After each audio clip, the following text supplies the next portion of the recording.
As Jenny stepped out of the dark forest, she saw warm sunlight reflecting off the cool lake.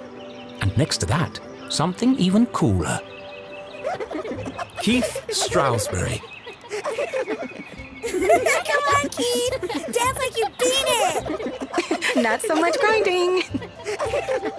Oh, Keith, what are you doing? Not everyone saw it, but to Jenny, there was something special about Keith. He's just happy being himself. Nothing seemed to bother him. Not even having to dance in a costume for $1 an hour. But Jenny was not so laid back. Not when it comes to standing up for a friend. Especially her only friend.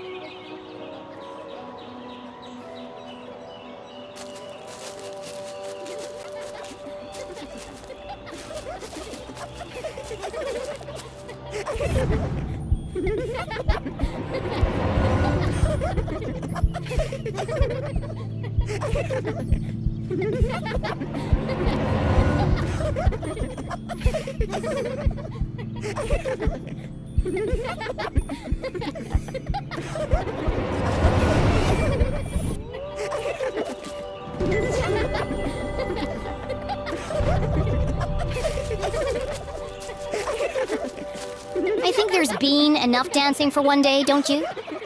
Hey, Jenny. Hello. Susan. Actually, I prefer Susie.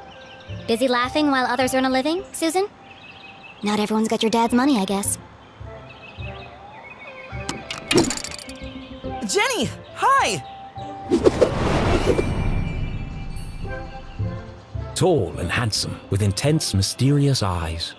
Cool should have been his middle name, instead of Tarquin.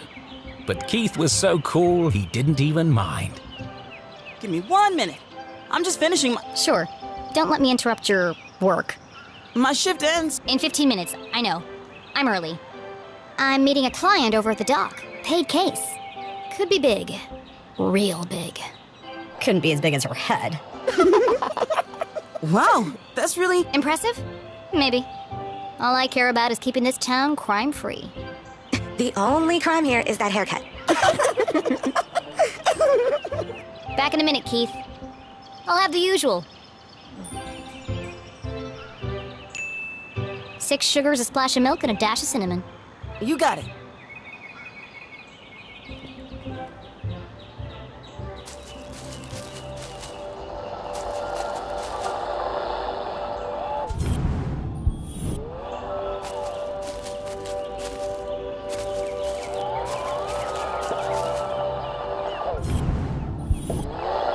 How about now? Move it to the left a bit. What's he doing up there? Not now, kid. We're busy. Any better? No, keep going. Now? Yes, it's working. Hold it right there. That's what all the fuss is about? Not this guy again. What is that? Whatever it is, it's not my music. Maybe it's jazz? Shh! I'm trying to listen. You shush. I'm the DJ. I'm in charge. When's this party getting started, boys? Oh, just a few more minutes. How are we supposed to dance to this? I think we're losing them. Another station must be interfering with the signal. But there aren't any other stations in Arthurton. Wait! All these wires must be acting as a giant antenna. Jenny listened closely to the mysterious transmission. It was like no other radio broadcast she'd heard before. Hold it steady! Sorry, I'm trying. That's just getting worse. You might as well come down. No, wait! I can almost make out what they're saying. Just like that, the sound faded away. What did you do? That's no use. Come on. We gotta get this equipment back to the AV department by 6. Jenny was so lost in contemplation, she'd almost forgotten the case at hand. My client. I'm supposed to meet her at the dock.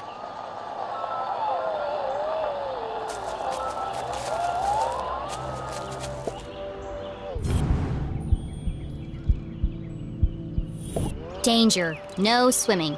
Sounds safe.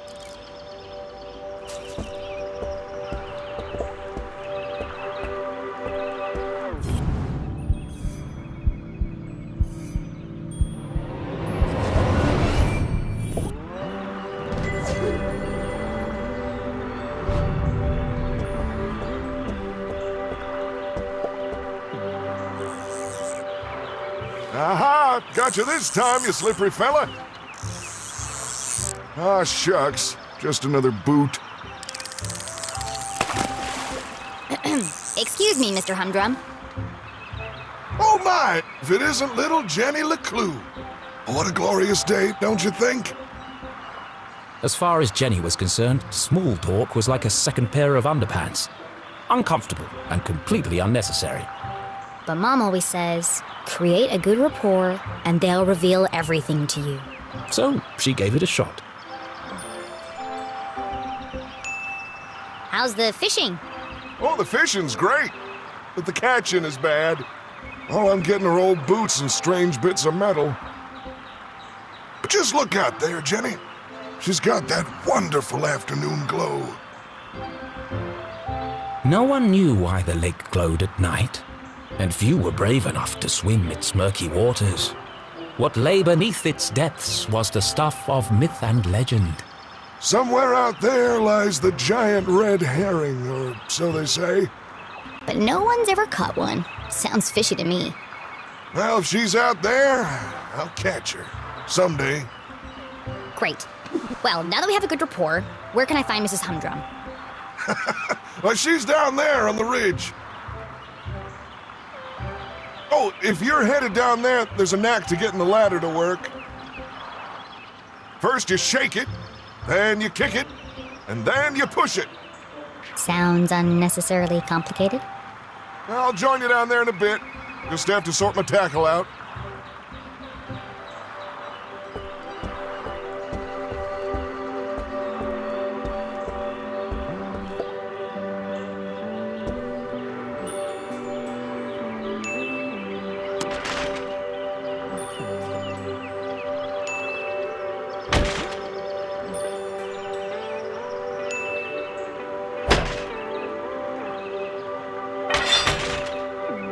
Aha! That did the trick.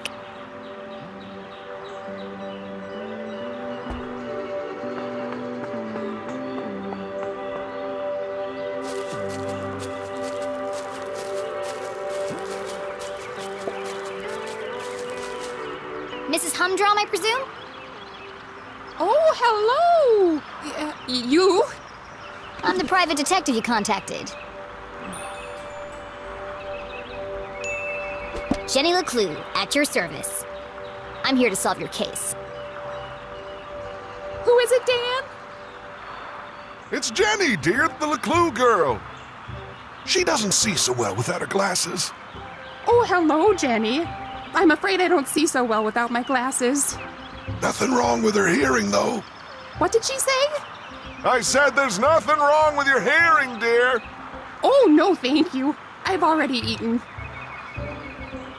I believe you have a case for me? We do. We do. Great. So what's the trouble? Haunted by the ghost of a former lover? Worried you're being poisoned by a mad uncle?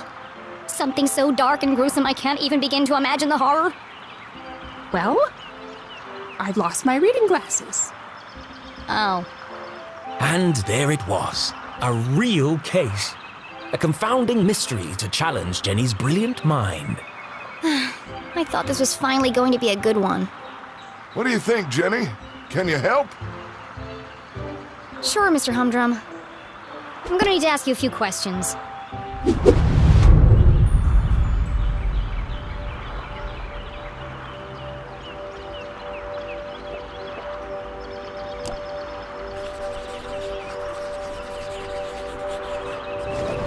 Jenny recognized the distinctive indentations left behind by a pair of spectacles. She must have been wearing them recently. You still have marks from your glasses on the bridge of your nose. You probably lost them within the last day or two. Oh, I never would have thought of that.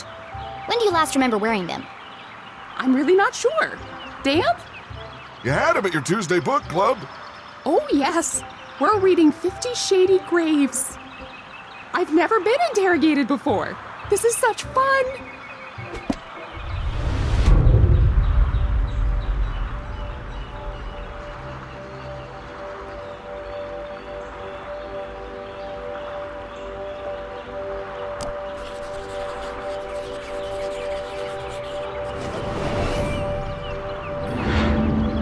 Do you often carry a pair of binoculars? She doesn't go anywhere without them. I presume you don't wear your glasses when you use the binoculars. No, I can't get my eyes close enough to the eye cups. I see. You really are very good. The best. How long have you been solving mysteries for... I'll ask the questions, thank you.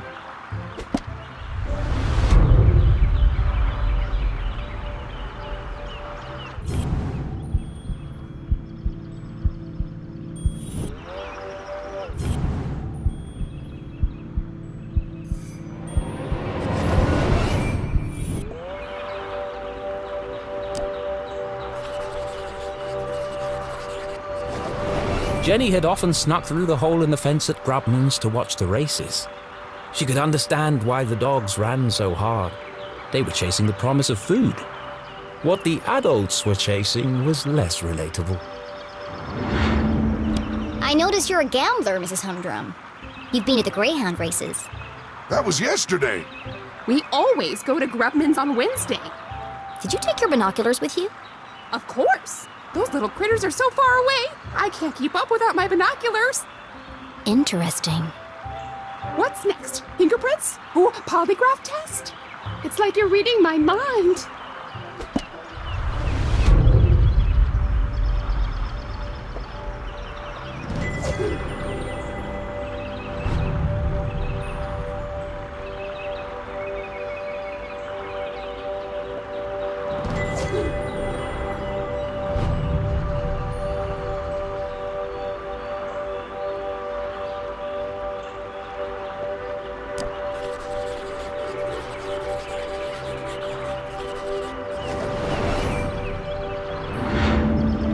I expect you're finding it difficult to paint without your glasses.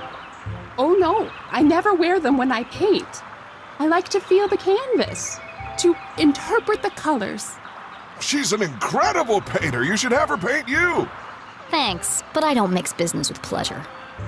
Have you figured it out yet? The suspense is killing me.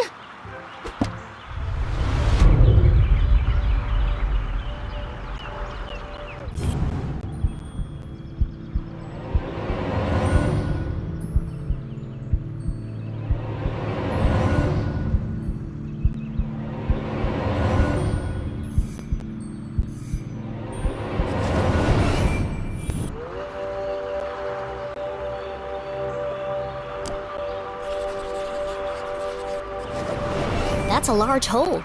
She must have caught it on something. Did you have trouble climbing down the ladder, Mrs. Humdrum? Why, yes, I did. How on earth did you know? There's a tear in your pants pocket. Well, what do you know? I didn't realize these pants even had pockets. I feel like you know more about me than I do.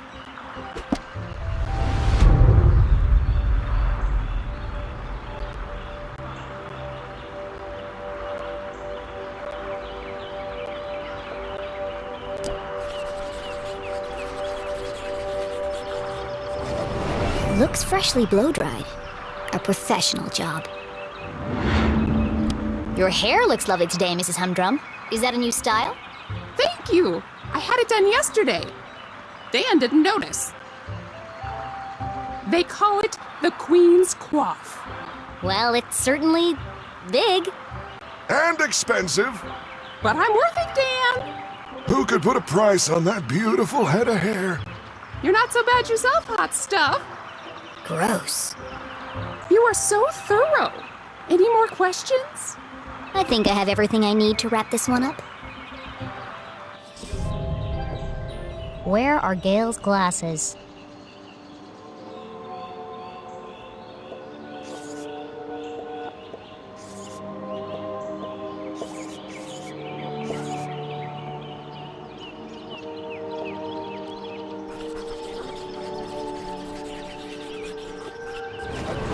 There's a big hole in her pocket, but Gail didn't even know her pants had pockets. So it's unlikely that she would keep her glasses in them.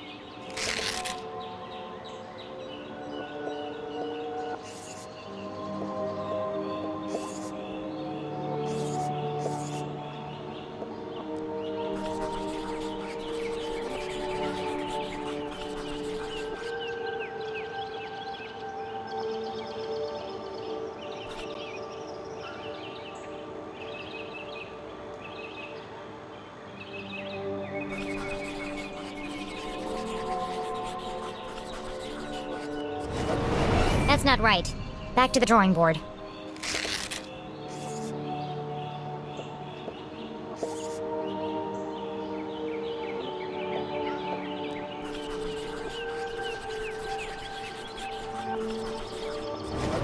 Gail was at the races last night. She had to remove her glasses to use the binoculars.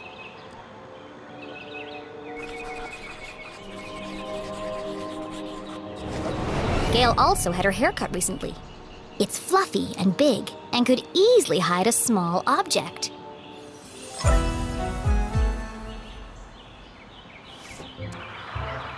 Solving a complex mystery like the case of the missing glasses was tough work.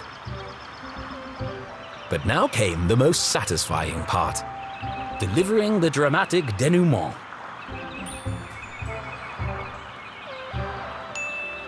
Let's review the facts. 1. Not only do you love your binoculars, you've come to depend on them for bird watching, greyhound watching, basically anything far away watching. That's true. I immediately sensed the two optical devices, your binoculars and glasses, were incompatible. Thus, to use one, you had to remove the other. Fascinating. Fact 2. Yesterday, you changed your hairstyle. I did. Though fun, it was also impractical. And so tall that it could easily conceal a small object. I see where this is going. Please, don't interrupt. After much research, deliberation, and debate, I've concluded there is only one place the missing glasses could be. They've been on your head the whole time. Oh, so they are. Right there on top of my head. Incredible! What a talent! They're always in the last place you look, aren't they? A master detective in the making. What would we have done without you? Gail, don't forget to pay the girl. Oh, of course, silly me. You must be rewarded generously for all your hard work.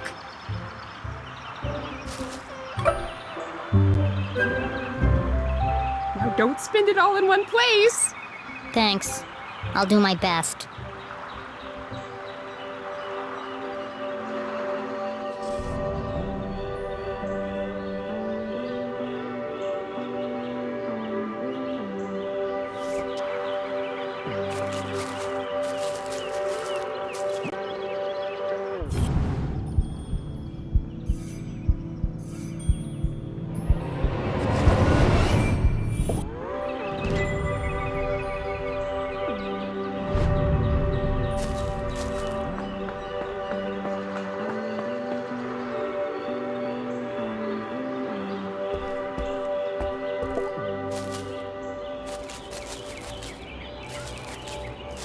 Are you ready, Keith?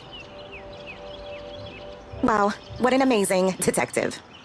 Glasses on her head. Who could have guessed? Oh, you heard. Whatever would we do without Master Investigator Jenny LeClue?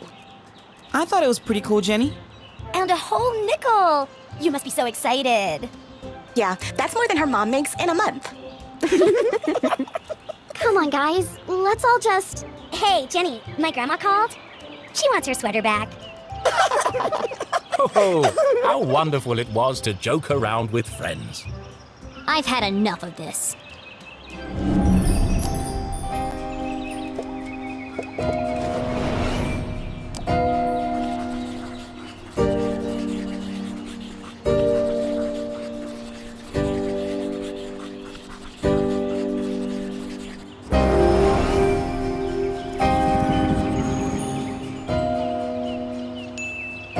Skirt ironed but unevenly. The work of a distracted housewife. Brand new, hideously overpriced shoes. Overcompensating father. Your dad's sleeping with Deborah's mom again, isn't he? What? No! How do you... Shut up, Jenny! You don't know anything! Wow, Jenny. That was cruel. Who even says something like that? Aw, don't cry, Veronica. She's just a weirdo nobody! Jenny, let who? And the case of the missing friends!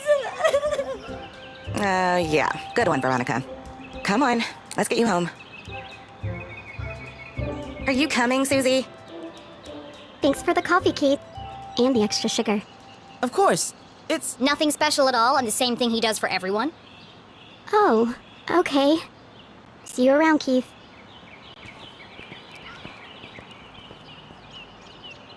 Well, that went well. Shall we?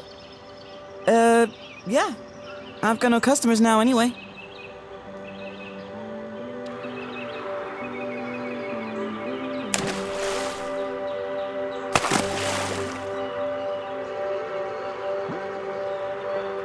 Nothing exciting ever happens here. I'm so tired of these simple cases.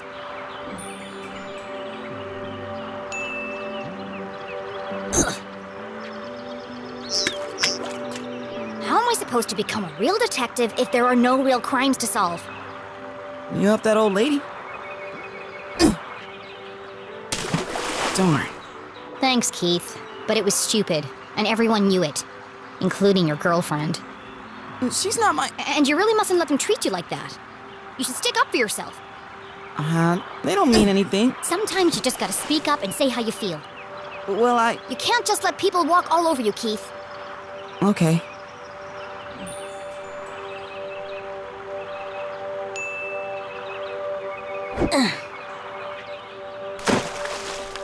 It doesn't matter anyway. Nothing's gonna change. Not in this ghost town. It's not so bad. Don't you ever wonder what it would be like to live somewhere else? Oh, not really. Who am I kidding? There is nowhere else. Not for miles.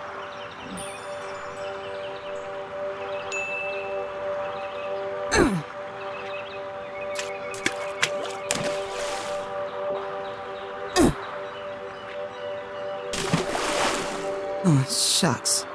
I see practice is going well. Is your dad still pressuring you to play? Well, Come on, Keith. You hate basketball. And tough love? But you're the worst player on the team. not the worst. Well, on the bench anyway. Why don't you just tell him you don't want to play anymore? It's the Strasberry tradition. That's my point, Keith. This whole town is dead, stuck in the past. Everyone is just doing what they're told without questioning why. Where's the ambition, the sense of adventure? Are we still talking about basketball?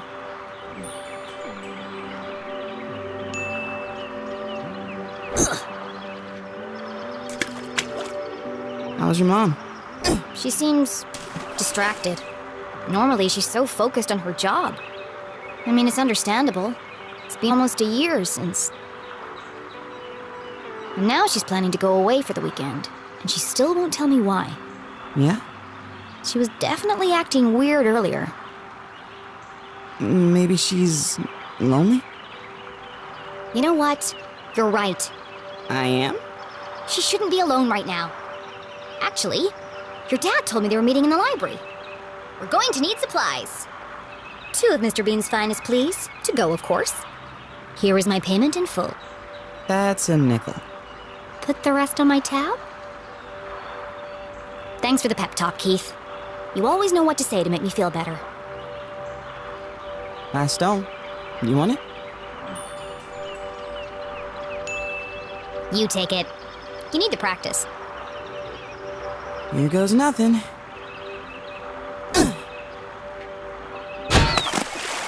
Three-pointer! Nice one, Keith. Maybe your luck's finally changing.